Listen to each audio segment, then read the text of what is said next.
Orang yang sedang marah, biasanya apa yang ia ucapkan tidak terkontrol dan tidak terkendali, mudah berucap yang kurang enak.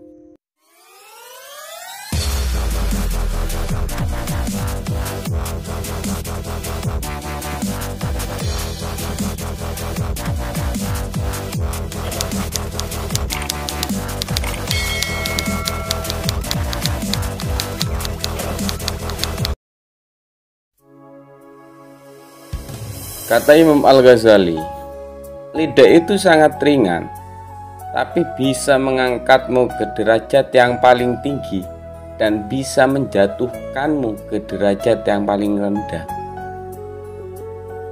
Jika kita berinisiatif untuk diam, maka itu menjadi nilai positif agar kita tidak tergelincir kepada kesalahan. Setiap ungkapan akan dimintai pertanggungjawaban, dan setiap pertanggungjawaban jelas berkaitan dengan hasil dari suatu perbuatan kita. Apabila ucapan kita baik, kita akan mendapatkan hasil yang baik. Sebaliknya, apabila ucapan kita buruk, tentu kita akan mendapatkan hasil yang buruk pula. Hendaknya kita lebih berhati-hati dalam berucap. Sekali tergelincir, orang sekitar kita tidak akan percaya, akan menganggap kita pembual, menganggap kita pendusta, tukang bohong, dan stempel lainnya. Untuk menggunakan lisan ini, kita perlu mengekang sebaik mungkin. Sebagaimana yang sudah diungkapkan tadi, bahwa seseorang yang mampu mengendalikan lisannya akan diangkat derajatnya. Derajat di sini berkaitan dengan martabat seseorang yang menggunakan lisannya untuk hal kebaikan. Al-Ghazali menegaskan bahwa dengan berzikir akan membuat kita menjadi dekat kepada Allah. Lisan yang hanya digunakan berzikir akan merasa keluh sendiri untuk berkata culas, untuk berdusta, dan untuk berbuat hal lainnya yang merugikan seseorang tersebut. Benar-benar berzikir disertai dengan hati yang bersih, sehingga dengan mudah seseorang dapat dekat dengan Gusti Allah. Sedangkan seseorang yang hanya menggunakan lisannya untuk perkara yang kurang bermanfaat akan jatuh ke derajat yang paling rendah. Dalam hal ini, Al-Ghazali menegaskan bahwa manusia itu pada hakikatnya selalu berada dalam bahaya. Salah sedikit dalam berucap, maka kemudaratan yang ditimbulkannya besar sekali. Alangkah hebat kita yang selalu menjaga lisan kita dalam berucap. Benar dalam persepsi kita, tentu belum benar pada persepsi orang lain.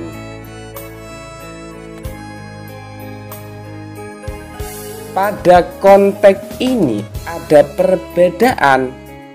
Pertama, apabila menyangkut nahi mungkar, kita perlu menegur seseorang yang melakukan hal tercela dengan catatan kita berusaha menegurnya dengan lemah lembut, penuh wibawa, sehingga orang lain tidak merasa terpojokkan. Artinya, menasehati mereka dengan hati jauh dari kerikil, bahwa kita merasa lebih benar daripadanya.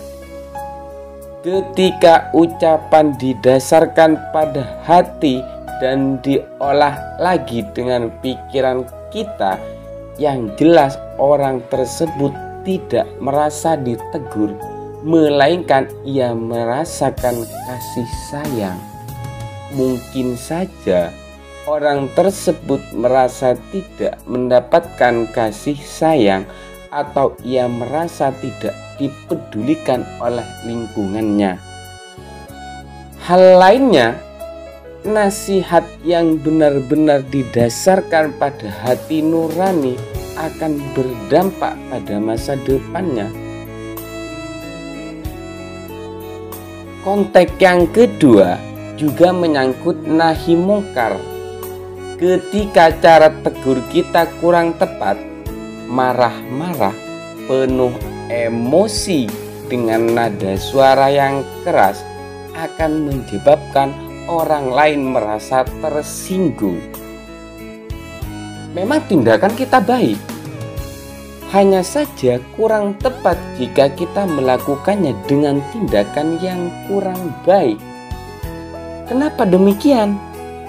Kita mengupayakan orang lain agar tidak melakukan suatu tindakan yang dilarang agama, merugikan diri mereka sendiri dan termasuk merugikan lingkungan sekitar.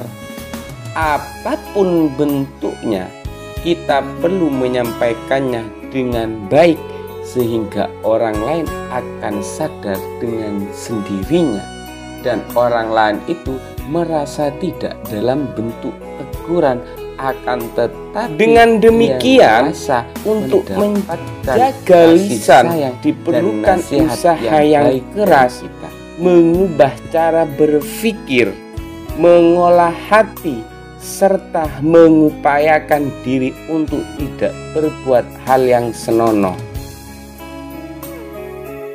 Nah, prinsipnya menjaga lisan untuk tidak berdusta, membual, kita harus banyak berzikir sehingga apapun yang terucap oleh lisan kita tidak sembarangan. Kita lebih ekstra hati-hati dan waspada ketika kita menyampaikan pada orang lain. Ia akan merasakan kedamaian, merasakan kekuatan untuk terus dan berupaya menjadi baik. Oleh karenanya, berkumpullah kita dengan orang soleh, orang bijak, orang yang kesehariannya berpuasa dalam berucap yang kurang penting, yang kurang bermanfaat, kecuali berucap hal yang penting, baik tentang hubungannya dengan akhirat dan bagaimana membentengi diri ini di dalam dunia ini. Bagaimanapun, lingkungan mampu membentuk kita menjadi baik dan menjadi jahat. Apabila kita terbiasa berkumpul dengan orang soleh, di bibirnya akan terdengar zikir lirih. Hati yang tenang, pikiran yang diarahkan dapat menambah kita semakin takut berucap kecuali ucapan kita mengandung makna kebaikan. Sedangkan kita yang terbiasa berkumpul dengan orang yang setiap harinya membual, berdusta, tanpa kita sadari kita akan terikut dengan sendirinya, karena lingkungan telah membentuk kita. Makanya kita harus pinter-pinter memilih teman. Sebagai gambaran, ungkapan yang baik berbobot yang jelas sudah disaring betul dan tidak merugikan orang lain. Demikian itu termasuk pada kategori pembicaraan yang bermanfaat. Pembicaraan yang bermanfaat selalu mengandung makna tersendiri, membawa kita ke arah tujuan yang lebih jelas, lebih pasti. Biasanya berbicara seputaran ilmu pengetahuan, bertukar pikiran mengenai persoalan ibadah dan persoalan muamalah. Apabila kebiasaan tersebut kita upayakan sedemikian rupa, kita selalu merasa takut untuk berdusta, berkata tentang perkara yang kurang penting. Positifnya, kita akan terbentuk menjadi manusia yang baik.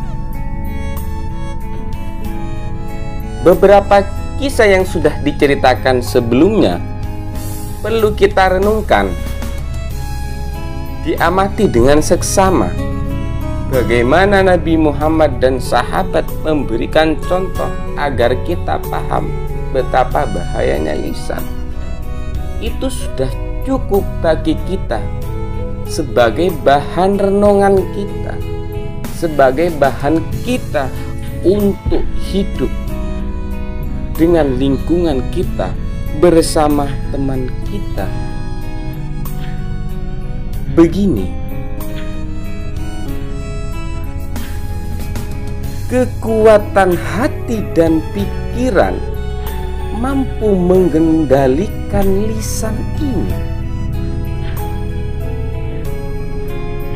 Orang yang sedang marah, biasanya apa yang ia ucapkan tidak terkontrol dan tidak terkendali. Mudah berucap yang kurang enak, kurang nyaman kedengarannya, sehingga akan mudah memancing emosi orang lain, walaupun orang tersebut hanya kebetulan lewat. Namun ketika membuat orang lain marah, itu dapat berdampak buruk bagi siapa yang mengucapkannya. Contoh yang lain, kenapa minum ataupun mabuk-mabukan itu dilarang? Kita tarik pada pembahasan perspektif Al-Ghazali, yakni tidak dapat mengontrol ucapannya dengan baik dan ia juga mudah tersinggung. Alasannya ialah sebab akalnya tidak berfungsi dengan baik dan emosinya yang kurang terkontrol dapat memberikan efek negatif yang kurang baik. Makanya mabuk-mabukan dan minum alkohol itu dilarang. Banyak contoh yang bisa kita jadikan pembelajaran pada kehidupan sehari-hari kita, seperti membicarakan persoalan dunia secara berlebihan yang dapat juga berdampak pada kesombongan. Pamer dengan membanggakan diri ini secara berlebihan, terlibat dalam pembicaraan yang kurang baik seperti tersebut, jelas kita dalam kerugian yang nyata. Makanya pergaulan menjadi kunci. Dengan siapa kita berkumpul dan dengan siapa kita berinteraksi. Ya, mulai sekarang itu perlu hati-hati, perlu waspada. Karena bagaimanapun kita berkumpul dengan orang ini dan orang itu, kita akan teraliri, kita akan dan mudah menjadi kita ikut mereka. Kalau kita bisa mengimbangi, tidak apa-apa, tidak masalah. Tetapi kebanyakan kitanya yang ikut seperti itu kan. Terjebak dengan itu semua, jelas kita termasuk kategori bicara tidak bermanfaat, penuh bahaya. Dengannya kita perlu menjauhinya Dan jika kita tidak bisa menghindar, lebih baik dan mendengarkan saja. Mendengarkannya pun kita perlu seni juga. Seni melewatkan dari kuping kanan ke kuping kiri. Ketika pembicaraan itu tidak bermanfaat, nek pembicaraan itu bermanfaat, kita masukkan kuping kanan kita, lalu kita tanam dalam hati.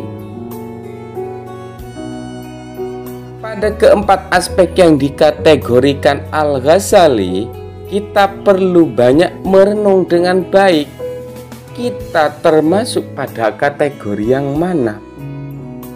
Untuk itu, selaras dengan ungkapan Al-Ghazali, salah satu sahabat Ali bin Abi Thalib menegaskan bahwa ucapan adalah hati, gudangnya adalah pikiran, penguatnya adalah akal, pengungkapnya adalah lisan, jasadnya adalah huruf, ruhnya adalah mak.